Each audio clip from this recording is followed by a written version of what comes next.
Salam belajar sambil berbagi. Nah, buat video kali ini gua bakal bahas sebuah pengalaman buruk ya, yaitu gaji turun. Wah, ini buruk banget sih. Gaji turun sampai 40%, bayangin. Jadi kita punya gaji ya kepotong 40%, gue punya pengalaman itu, gitu kan.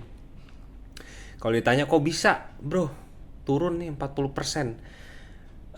Jadi gaji itu punya komponen gitu kan, dan kebetulan komponen gaji gua waktu itu ada komponen namanya tunjangan jabatan. Kan gaji itu ada gaji pokok, ada tunjangan biasanya kan. Nah, tunjangan jabatan. Nah, tunjangan jabatan ini tuh di angka 40% itu tadi gitu kan.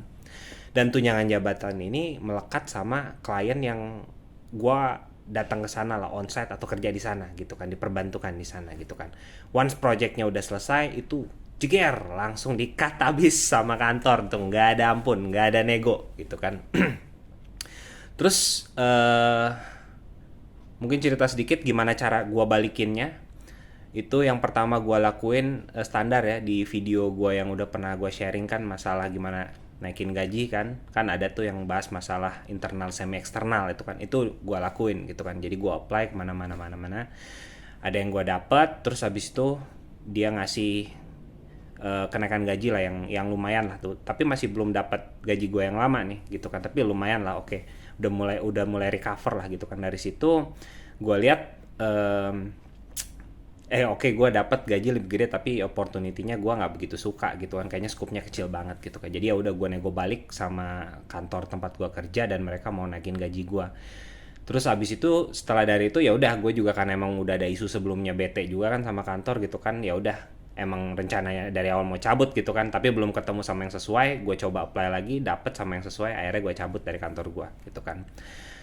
Dan itu takes time 2 tahun ya temen-temen ya. Jadi ini pelajaran banget sih. Soalnya kenapa? Gaji saat ini yang kita punya itu bergain power kita untuk nego ke tempat lain gitu kan.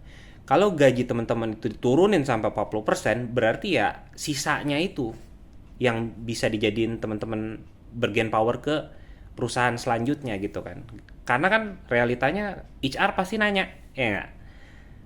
Tolong dong kasih 3 bulan terakhir slip gaji kamu, sedangkan gaji kita misalnya kondisi gua waktu itu gitu kan lagi turun di 40% gitu kan. Makanya itu tax time-nya lama gitu kan, dan itu sangat menyebalkan banget gitu kan.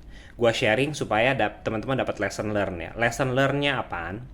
Yang pertama, gua cerita dari pengalaman pribadi. Gua nggak pernah peduli sama slip gaji. Yang gue pedulin adalah apa yang gue terima di setiap bulan gitu kan. Itu adalah kesalahan yang sangat fatal teman-teman. Jadi kalau teman-teman ngelihat video ini, tolong care sama slip gaji teman-teman. Lihat baik-baik komponen slip gaji teman-teman itu apa aja. Gaji pokok berapa persen, tunjangannya berapa persen, dan tunjangan itu tuh terikatnya ke apa aja gitu kan.